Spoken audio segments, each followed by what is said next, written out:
Hello friends, previous video में we have discussed about issue of equity shares, and before that we have discussed about preference shares.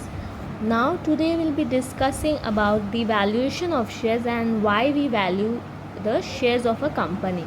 Okay, why valuation is done and how it is done. Okay, so it all comes under unit 2 of the next syllabus under chapter 3, and this is part 3. Okay, previous one video was part 2, the equity of the issue of equity shares, and today is part 3.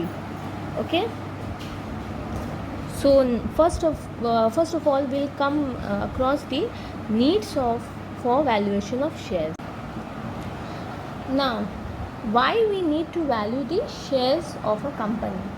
First of all, when shares of one class are to be converted into shares of another class, like if there is suppose there is 10,000 or 10,000 equity shares, I am taking 1,000 equity shares. Okay, so now I am converting this to preference shares, 1,000 preference shares. Okay, or maybe the per unit value, like it is of rupees 10 each, so I am doing that in this way, that 100 preference shares of 100 each, rupees 100 each. So in this way, if we convert same class, or we convert the shares of another class, then we need to value the shares. Okay, next comes when shareholders want to take loan from financial institution against the security of shares held by him. Okay, so whenever the shareholder wants to take any loan from the financial institution, then obviously he has to be ready with the shares valued, means the shares which he is holding at that point of time in a company. So he has to get that the value, the market value of the shares. Okay, next comes when shares are to be transferred, bought or sold. Obviously when you are transferring, or any kind of shares are being transferred, or any asset you transfer, obviously you need to know about its value. So this is also done for particular this reason. The valuation of shares is done.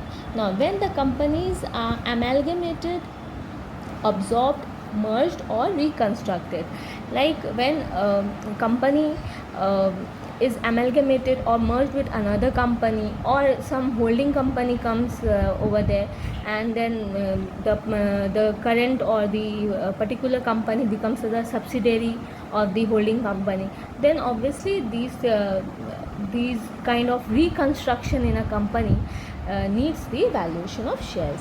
Next comes when the government wants to compensate the shareholders on the nationalization or the company. Okay, when the government wants to compensate the shareholders on the nationalization of the company, or maybe a private company is converting into a public company, so in that case also valuation of shares is required. And lastly, wherever there is death of a shareholder, and the distribution of shares held by him is to be made among the legal heirs, officers. Office means whatever the particular shareholders is holding at that point of time, then obviously after his death, his legal or representatives will be getting that, and for that reason valuation of shares is required. Now, how valuation of shares is done? Okay, methods. Now, first method is net asset method. Net asset method. Okay, now what is net asset method?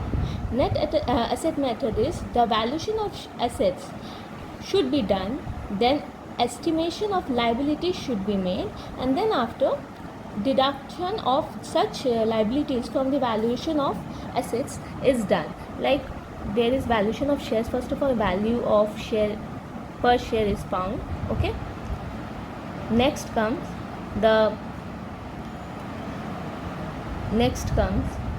the value of the valuation of liabilities, and next Then comes deduction of this particular value of liabilities is done from the asset value, and then the net equity is found. Now this value of per share, how it is found, is equal to net equity, okay, divided by number of equity shares. Okay, so number of equity shares means what? The number of equity shares in the capital of the company, and this net equity is what? The assets minus liabilities. Okay, so in this way we find out the net asset method. Now what are the things which we need to include in the assessment of liabilities? Okay, in liabilities, what are the things we need to include and what we need to exclude? The first one is contingent liabilities not shown in the balance sheet should be recorded. Okay, first of all, contingent liabilities is to be taken into consideration. Okay, contingent liabilities means what? Any kind of liabilities which is contingent, which is uncertain. Okay, it may happen in the due course. Next is all liabilities shown in balance sheet should be recorded. All liabilities in balance sheet should be recorded. Then proposed dividend can be considered as liability. Proposed dividend, like whatever dividend has been proposed on each share of the company, is to be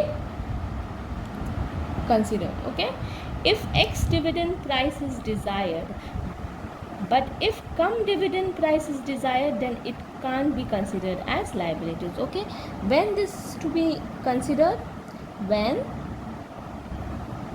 X dividend price is desired. Okay, and when cum dividend is there, then we don't take this into consideration, means proposed dividend is not taken into consideration. And lastly, what we will take into consideration? The arrears to dividend. The arrears of dividend. Okay, arrears of dividend means what? Whatever is outstanding payment for the dividend, that will be to the preference shareholders, that will be included in the liabilities. Okay, now alternatively we can also find the valuation of shares in a different way. What it is? पहले क्या करेंगे? We'll take equity share capital into consideration. Okay, whatever is the value, then we'll add on reserves. Under that, whatever reserves is there, means in the balance sheet, we have to take that into consideration. Then other surplus, if there is other surplus or any kind of surplus or any kind of fund is there, we'll take that also into consideration. Then profit on revaluation of shares or profit on revaluation of assets or liabilities. So in that way revaluation account जो हम लोग बनाते हैं, on that whatever profit have been earned, we will take that into consideration, and gross equity will take into consideration. Okay, now loss on revaluation. Loss on revaluation, if there is no profit, there is loss, so we'll take that into consideration. Then again we'll deduct miscellaneous expenditure and accumulated losses. Okay, so then after doing this thing, we'll get net equity, and later value per share will be net equity by number of equity shares. Okay, so this was all about the net asset method. Now about the merits and demerits. Now what are the merits of net assets method? Now first one is asset basis valuation of shares is very useful when the firm is liquidated, since the very first foundation of this method is net realization of the value of assets. Okay, so it is very much required method. Why? Because whenever there is liquidation, okay, when the company goes into liquidation, there we need to know the realization value of the assets. So this particular method is very much opted during the liquidation period of a company. Now next one is, this method takes into account both types of assets, that is intangible assets also and tangible assets. Tangible means what we can see and touch, and intangible is what we cannot see. Okay, so intangible assets and tangible assets both is taken into consideration. Like goodwill is intangible and tangible is land, building, plant and machinery, furniture, stock, etc. Okay. Next merit is what? This method creates no problem in calculating different value of equity shares. Okay. Now, what are the demerits? It is difficult to estimate the realizable value of assets. Very important. It is not easy to find out the realizable value of assets, because you have to go through the historic value of each of the assets and then you calculate it. So it's very difficult. Now secondly, as the company is treated as going concern, so where there is no possibility of liquidation in the near future, this method is turned out to be a hypothetical one. Why? Because in a company, as I have discussed earlier, that it is a going concern concept. So company goes it keeps on going, even though there is death of any partner, the shareholders, or death of any of its members. So what happens? It keeps on going. Okay, so unless and until there is liquidation of the company, there is no realizable value, means we don't know the actual value of the assets, and that's why this share valuation is turned out to be a hypothetical one.